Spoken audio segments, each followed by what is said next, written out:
home. And it's But got it's got paint on it. well, yeah, I guess they screen printed it or something. The colors don't really pop because it's very porous. Right, right. Glenn, I wanted to check in with you, Glenn. I may not be able to stay long, but love you, brother. Glad you're back. Bro, my man, you're gonna miss some good photos, bro. I'm gonna stay as long as I can. I'm gonna go on mute.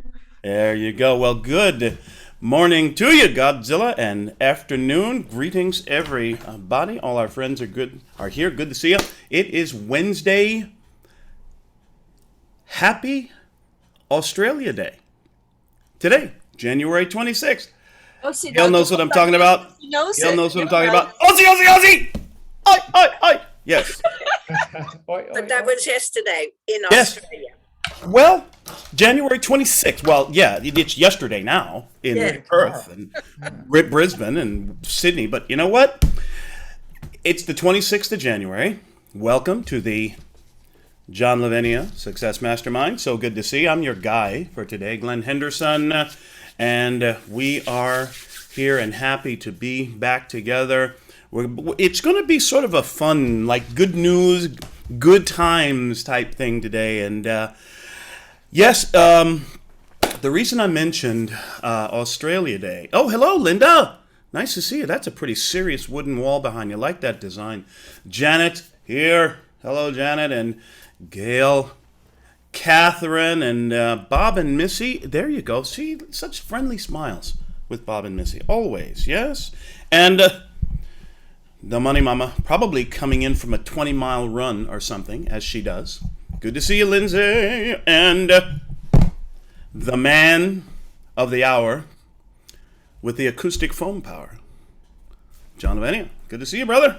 So, yes, when I was living in the Middle East, this is why I thought of Australia. One reason I thought of Australia Day. When I was living in the Middle East, my birthday always consisted of at least 2 to 3 days. Sometimes as much as a week. Tell you why. Part of the reason is that over in where I was living, the five-star hotels would host, put on a major brunch every Friday. Oh my goodness. These brunches. You think about brunch, right? You go to a restaurant and you have a nice dish of food and, maybe you get like 2 for 1 on the mimosas or the Bloody Marys. You know what I mean? Nice deal. Nice Sunday afternoon meal. In Doha, Qatar, in the Middle East, the five-star hotels put on a brunch that begins, well, our favorite was at the St. Regis Hotel. And that brunch begins at 11 a.m. and finishes at about, well, between 4:30 and 5. And for that time, you would pay the equivalent of, the currency exchange equivalent of about $100 a person. And for that, you got all you could eat, all you could drink, all day long. And let me tell you, I always got my money's worth. Know what I'm saying? Great food, phenomenal cuisine, just about any cuisine you can imagine, from Italian to French to seafood to omelet stations to you name it. They would do one of the crowning things they would do is they would have a whole salt encrusted hamur. What in the world is a hamur? Hamur is a fish, roughly equivalent to our grouper. Really, really tasty. They would crust the whole thing in salt, bake it for a couple of hours, and my, so tender and flaky, juicy, the meat, flavorful, beautiful stuff. Anyway, every year on my birthday, I would host a brunch at the St. Regis. Now, here's the nice thing. Sometimes, or very often, my birthday didn't fall on a Friday. So, if my birthday fell on a Thursday, then we'd have lunch and dinner before, and then after. And the really fun ones was when my birthday fell on, say, a Tuesday or Wednesday. Start celebrating early, baby. Oh, yeah. And I mention Australia Day because today's well, here in the US of A, in North America, it's still Australia Day, and it's January 26th. Just so happens my birthday is January 27th. So it's a built-in 2-day celebration for me and my Aussie friends. And I can tell you, and Gail can vouch for this, no one on earth, I'm telling you, no one on earth parties like Australians. Oh my God. Aussies know how to get down. I'm telling you what. Yes. And we always had a great time. So there's that. And tomorrow we've got big dinner at our favorite restaurant here in town with some very dear friends. And yes, we've done it again. I am taking delivery this afternoon on not one but two cheesecakes from Junior's in Brooklyn. John knows what I'm talking about. The greatest, the finest cheesecake on the face of the earth, and it's not even close. So we got 2 Junior's cheesecakes coming tomorrow, and then Saturday, it turns out I'm doing about a 3-day birthday celebration this year, because this Saturday we're having some friends over to the house, whole bunch of friends over to the house, and I am smoking 3 racks of baby back ribs. Please, feel free to swing by. We'd be glad to see you. It's been an absolute whirlwind of a year. You may remember last year on this time, January 27th, it fell on a Wednesday last year, 2021. So I got to chat with you right on my birthday, and you may have remembered that as I was talking and sharing about some of the blessings of the year, it was the strangest thing in the world. I think it must be the pollen count here in Houston. My allergies started kicking in something fierce, and just started getting all congested and sinus trouble, runny nose, watery eyes. Yeah, that was me being pretty excited about it. And this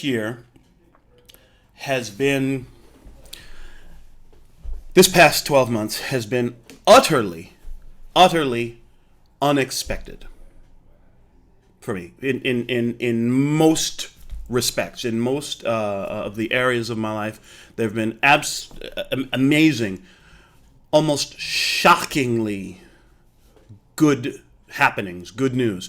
Got to see and hang out with in person with so many of our mastermind friends out in Pahrump for the little pew-pew therapy a couple months ago. Got to see Linda and Virginia. Who else was there? Daisy, John, of course, and oh my goodness, what a time we had. I'm telling you again, don't mess with Daisy.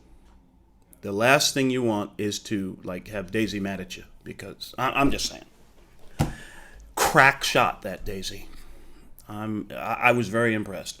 And this month is a great one. We just got back. I apologize for missing last Wednesday. We had just gotten back. I mean, almost as you all were preparing to convene, we're just getting back from our cruise, Caribbean cruise. Let me see. Yes, I do have the ability to share my screen, which is exactly what I'm going to do now. Here's what I'm going to do. Yes, we're going to share my screen, and I'm going to just drop a couple of photos on you from the cruise, if you don't mind.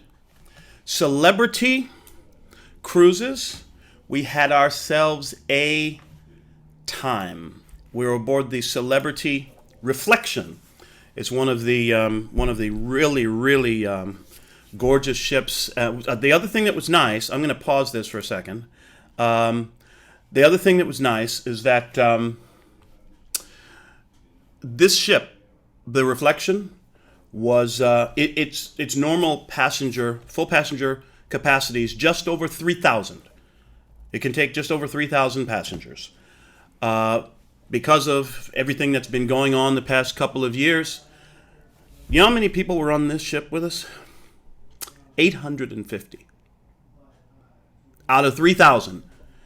There were more crew than passengers on the ship. So you're talking about some serious service. They really, really took care of it. This is our captain, Nicholas. Let me see if I can pronounce this. Nicholas Christodoulakis. Yes, I did it. He's from the island of Crete originally, and a really fabulous, fabulous gentleman.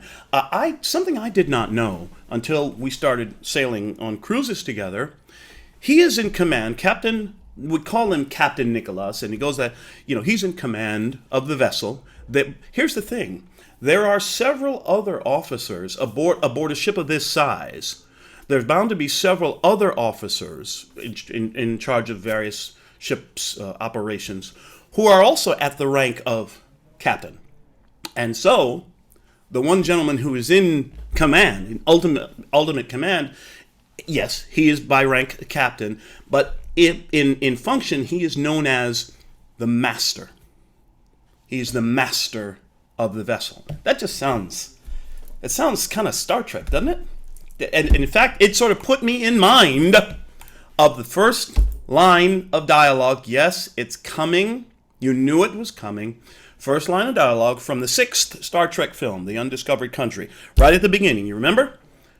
It's the very first time we get to see Sulu, Hikaru Sulu, as captain of a starship. And he says, he quotes out the star date, and he says, after 3 years, I have just completed my, Hikaru Sulu, USS Excelsior, Hikaru Sulu commanding. He says, after 3 years, I've just completed my first assignment as master of this vessel. And that's exactly what I thought when, you read the crew list and everything, the crew biographies, and it says, Captain Christopher, he's the master. Very, very nice man. Which, by the way, I heard there was another captain on board, so I thought I'd swing by and say hello.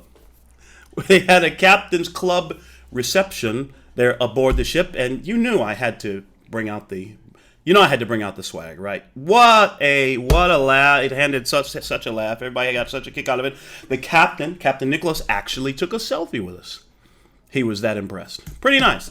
See, these are our good friends, the people you meet on board these ships. One of the reasons I highly, highly recommend that people go on cruises, take trips, the people you get to meet. These two guys, Casey on your left, Adam on your right, phenomenal young couple. These dudes that we met in the lawn club on the top deck of the ship. I have to describe this for you. The lawn club, apparently Celebrity, as far as I know, is the only cruise line in the world that actually grows real grass aboard their ships.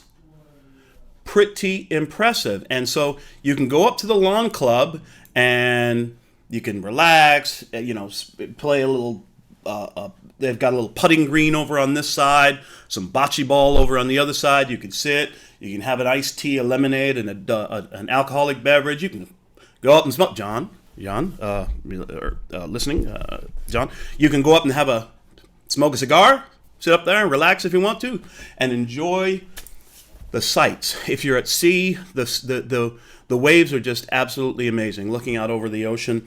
If you're in port, it's a fantastic view. A couple of times we were sitting up there on the lawn club and just relaxing and just watching the sea go by, and it reminded me of a quote from Christopher Columbus.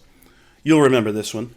He said, "And the sea will grant each man new hope, as sleep brings dreams of home." Isn't that sweet? Christopher Columbus. So there was that. These two guys, Adam and Casey, great friends of ours, very cool dudes that we got to meet. Fabulous friends are Adam and Casey. What a blast. Man, we had so many laughs with these guys. It was very cool. And there we are. The sail-in to Nassau, Bahamas. Absolutely breathtakingly gorgeous. We got to be invited to this thing called the sail-in, where we would go out right out to the front end, the bow end of the ship, on the helideck, where the where the helipad is, and there were, I don't know, maybe a couple dozen of us out there, as you see, serving some prosecco and juice and such, and we got to watch the ship as it sailed very slowly into the port there in Nassau. Oh, beautiful, beautiful sights we got to see. Only one of the ports was canceled due to scheduling and stuff going on.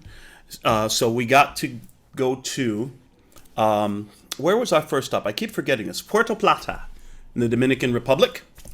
Beautiful, beautiful place. And if you look on my Facebook page, there's some pictures over there of some fantastic views there in Puerto Plata. We went to the San Felipe Cathedral, which is the oldest church in the Dominican Republic. Just a beautiful place, and lots of other sights and sounds and tastes and everything else. We also got to go to Tortola in the British Virgin Islands, which is where we were for Paula's birthday on the 16th of January. Beautiful time. Just great stuff. And then the last stop, as you saw, was Nassau in Bahamas. We had marvelous meals on board, and it was really a very, very relaxing and refreshing kind of experience. Really, really had a great time. So why did I share all of this whole story with you? Well, because I love telling people about it, for one thing. We had a great time. And the second part, you having fun yet? Are you having fun yet? I mean, just like life in general. You having fun? You enjoying yourself? Is it kind of feeling like, I know, New Year's resolutions, those things, and people say, I want to get this done, I've got these goals, I've got this other thing that I want to accomplish, I want to do thus and such with my business, I'd like to increase my stats, improve my numbers, and get to a point, where I'm earning X amount of income and so forth. And all of these are fantastic things to think about. And as time has gone on and time has passed and I've gained experience. No, I don't like using the O word, as I've gotten yes, time has passed and I've gained experience. I have learned that nothing, at least in my life, from my perspective, nothing is worth doing if you can't have some fun along the way. Now, I'm not saying I wouldn't dare say it's got to be a barrel of laughs all the time. So there are moments and times and periods in our life when we get to buckle down and get to work. All right? Having said that, I firmly believe that we have got to, for the sake of our mental health, for the sake of our customers' mental health, for our families, we have got to take time regularly, relax, decompress, go do something fun. Jump in the car and drive someplace and go have yourself a mini break for a couple of days. Go take your significant other, take your special someone on a little trip. It doesn't have to be expensive. I mean, you can get a Premier Inn. I happen to know there's a lovely little Premier Inn in the city of Wells in Somerset where you can go and stay for about 80 quid a night. What? No big deal, right? Or whatever it is. You can stay alone. One of our favorites, Holiday Inn Express. You know why? Rooms are always nice and clean and comfortable, and free breakfast. So you don't have to spend a whole bunch of money. You don't have to do something fancy. No, you don't have to get on a big fancy cruise ship to have a great time. To just relax, have some fun. I'm coming through Florida next month. I've got the dates, John. Going to be in St. Petersburg, and so we'll be stopping by Dunedin, and y'all keep your eyes open because a certain famous secret weapon of someone's acquaintance is going to be having a chat with your humble and obedient servant on his TV show on a certain Friday. So y'all watch. We're going to have some fun. We're going to have ourselves a blast. And I'm going down there to meet some friends from some previous music ventures of mine, friends and colleagues, and we're going to have ourselves a good time. And I know, John, I know that you have already found the perfect shooting range. I know you have. You already, what? Not yet? Well, your mission, should you choose to accept it, is to find. You will. I have complete saying all this to say these are things to add to your wins jar. You do still have your wins jar working, right? Yes. You are still adding a slip every time you do a Wealth Wednesday thing. Yes.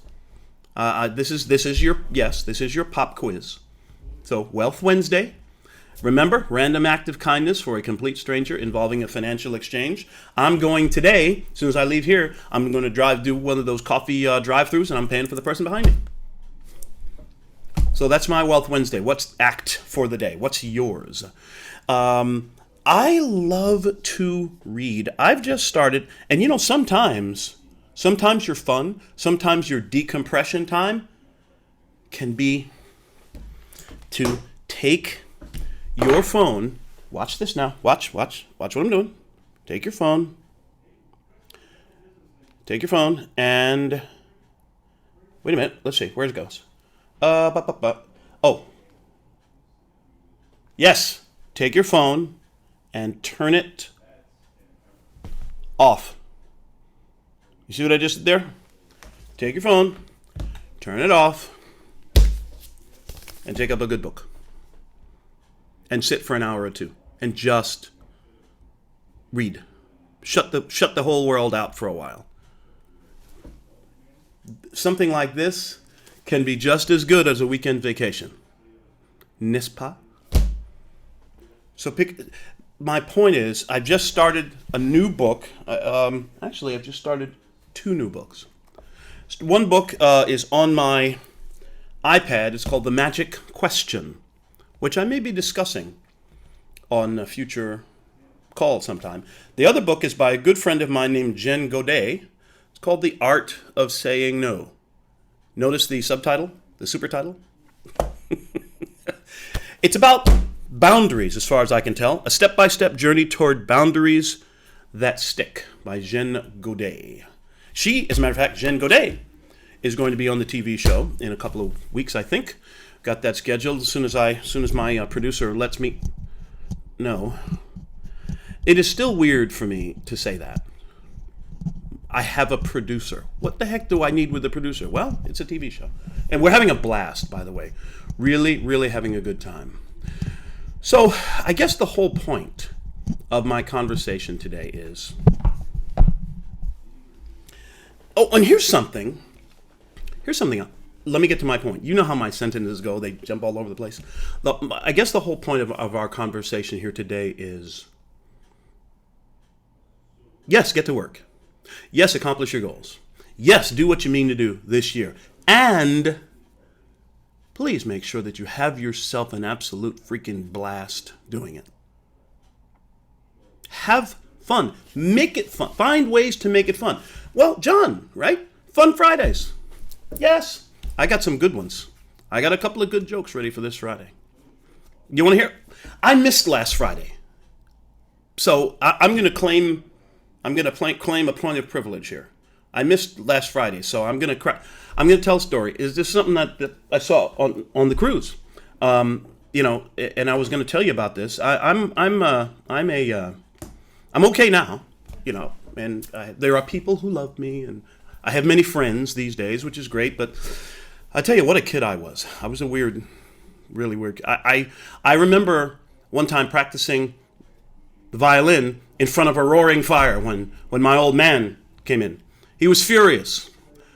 We didn't have a fireplace.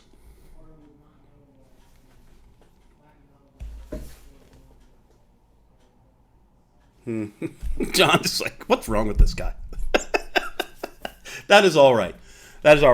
I've got, my idea is find what makes you smile. Find what makes you laugh. Find a moment, a place, an activity of decompression, of enjoyment, of peace, of centeredness, whatever you do that helps you to feel, I'm off duty now.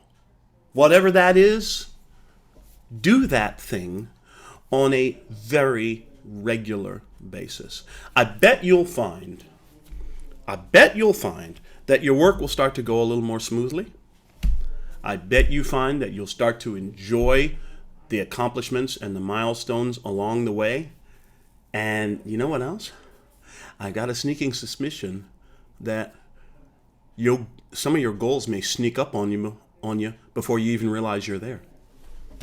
Because you're so busy enjoying yourself, you kind of forgot that you were actually working too. So, what do you think? Love to hear from you. Raise your hand and speak, as they say. Please share from your heart or from your joke book or whatever you have in mind. Daisy. Daisy dropped her comment about, John, live long and prosper, my friend.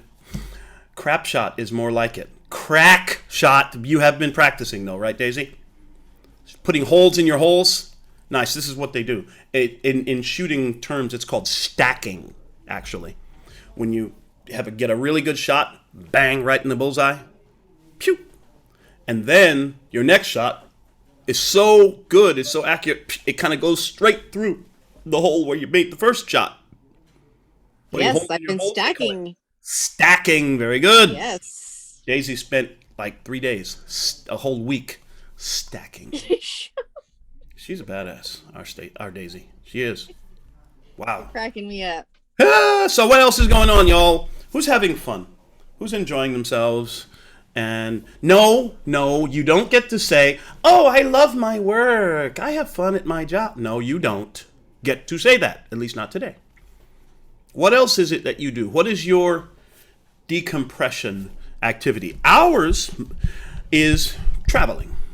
We also like watching cooking shows. Right now we are re-binging, you'll appreciate this, Gail, we are re-binging MasterChef Australia. I've been looking for 8 years since we moved to Houston trying to find MasterChef Australia's my favorite cooking show in the whole wide world. Even better than Chopped. No, there was one. As a matter of fact. MasterChef here, but Yep. I've never watched MasterChef Australia. It's fantastic. Absolutely fantastic. One thing I like about it is that the judges, yes, people do get sent off if their food is not up to par, but the judges also do a lot of teaching and coaching the chefs up, helping them to become better. They even conduct master classes on how to do different things, how to perform different. One of the judges, whose specialty is actually dessert, once gave a master class on how to cook the perfect risotto, which isn't easy, actually, as I've come to find out. So anyway, we're going to say pavlova. Pavlova. Oh, I don't have the courage. I don't. It's I don't. easy, I don't and have what it it's takes. delicious. I've eaten pavlova, love it. I don't think I have the guts to try preparing it myself. Oh, you should. You think? Yeah. In consistency in terms of the final finished product, it bears a number of similarities to a British dessert. You'll appreciate this, Manny. A British dessert known as Eton Mess. Oh, I love me some Eton Mess. Eton Mess, I think. If I can, you tell me, correct me if I'm wrong on this, Mandy. Eton Mess is basically the result of what happens if you prepare a beautiful pavlova and then drop it on the floor. Yeah, that's Eton Mess, hence the name. So I'm a big fan of dessert. Y'all really should come over this weekend, by the way. Cheesecake, Junior's cheesecake. Oh yeah, this cheesecake will change your life. I'm telling you. So, there it is. Mandy, what's on your mind, my dear? Hi, Glenn. Hi. I loved hearing about your cruise. That sounded absolutely brilliant. A lovely birthday. It's pretty good timing, but I happened to go on a seminar thing yesterday about fun, about creating fun. Yeah, and I was just looking at my notes to see what I could Wait, pull out to help. Mandy, I'm sorry to interrupt you. Have you changed your hair? Oh no, today I just didn't do it. It's like Oh, okay, it's the glasses. All right. Anyway, so a seminar on fun. This I got to hear. yeah, yeah.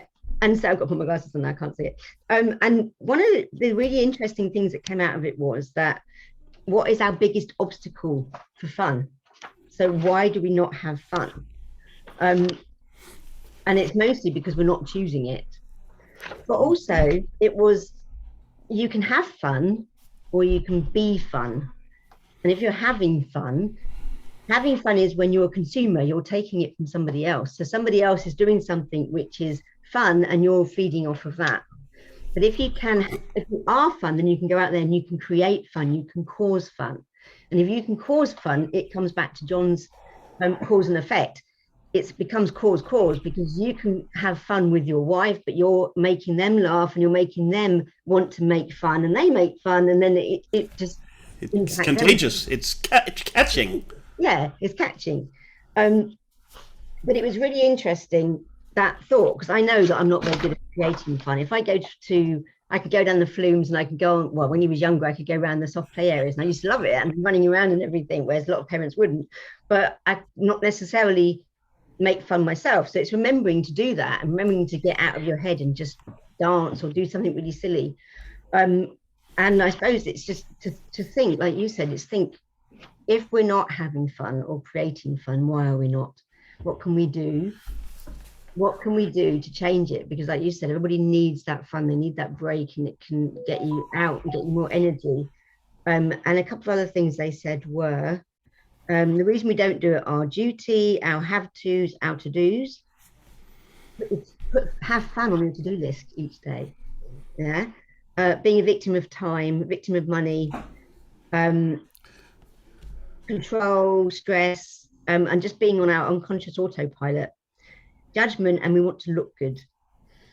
In front of other people, which is very true when you're running around on a soft play area and all the parents are there, you're just running past them. Fear of looking silly, right? Yeah. And it's about being more spontaneous and being present. He had a dog, and his dog would be there, and it would come in and it would get its ball and it would play with its ball, and then it would jump on the sofa and it would look at his ball and he'd jump back down to the ball and throw it up in the air, and it would run up the stairs and come back down again. And it's about being like that, just making your own fun out of it. And I love it when I watch my cats when they've had the catnip. Just as bad. Oh, no, there's nothing in the world more fun than a stoned cat, I'm telling you. They are really amazing. Oh, it's true. And so one of the things that came out of all of this was that there's a 60-day fun challenge. Ooh. So we're supposed to be doing a 60-day fun challenge. So it's just remembering to do something fun every day and put it on your to-do list. So if anybody wants to do a 60-day fun challenge, that's 60-day fun challenge. I'm on day 2, so that's it. So it's just dancing or choose something, anything. What's fun for you? Like you said, what do people find that's fun? Yeah. Because what's my fun is not necessarily your fun. Well, this is it. Have your fun. It occurs to me that, two things. Thank you so much for sharing. I'd be really interested to see some of your notes on that, Mandy. That's great. First thing that occurred to me is something, one of those social media memes that I saw recently. Everybody has their calendar, right? Their agenda. And so for the first of the month, I have a meeting with so-and-so. And then the 7th of the month, I have this conference and blah, blah, blah. Yeah. The meme was a dog's calendar. And the first of the month was the greatest day of my life. Second of the month, the greatest day of my life. Third of the month, the greatest day of my life. And so on and so. You get the idea? Every day. I have a friend of mine, who actually likes to greet people at the supermarket. You get up to the cashier and they say, "Hi, how are you?" And I say, "I am having the greatest day of my life. How about you?" Boy, it just shakes people up. Sometimes, a lot of times it'll put a smile on someone's face, too. So the other thing I thought of, Mandy, I think that in some ways, for some of us, a 60-day fun challenge might be even more difficult, more challenging than, say, a 60-day sales prospecting challenge or a 60-day exercise challenge. You know what I mean? Because you said something. a lot of times we don't have fun because, yes, we're not choosing it. One of the last things you listed, guilt. We're in such a, run and rip, let it, get it done, go hard, go big or home. We're sometimes get so caught up in an achievement society. Achievement is great. Let's get that said. Sometimes it's possible to get so caught up in achieve, do, accomplish, win, that we forget to just go have a laugh, man. Go have some fun. Enjoy yourself. And when we do that, sometimes we can feel guilty because we're not accomplishing something. Well, yes, you are accomplishing something. You are having fun. Sounds so simple and silly, doesn't it? Let's try it. 60-day fun challenge. You doing it, Mandy? Yeah. Sweet. I would love to hear about day 17. I just picked a number. Yeah. What are you going to do for what will you have done for fun on day 17? Yes. So I guess Lindsay has gone and gotten herself frozen to death. She was on a frigid jog this morning. So we'll get up and see her with the icicles in the hair. Thank you all so much for jumping on. And I like this. 60-day fun challenge. Bob and Missy and Linda. We could do this. I would love. Mandy, would you mind if you have time? Among all the vast swaths of free time you have in your schedule, would you mind would it be okay to possibly drop a note or two, a line or two from some of your notes into the mastermind Facebook group, so we can kind of get some ideas? And 60-day fun challenge. I like this idea. Yeah, I'll do it tomorrow because it's evening here, but I'll do it tomorrow. When you wake up, it'll be there. Fabulous. Thank you, Mandy. And thank you all, Linda, Janet, Gail, Bob, Missy, Lindsay, Edward, Daisy, Virginia, Catherine. Nice to see you. Make it a great rest of the Wednesday. And, go have some fun, would you? Do something fun. Make it a great one. We'll see you all very, very soon. Bye for now. Bye.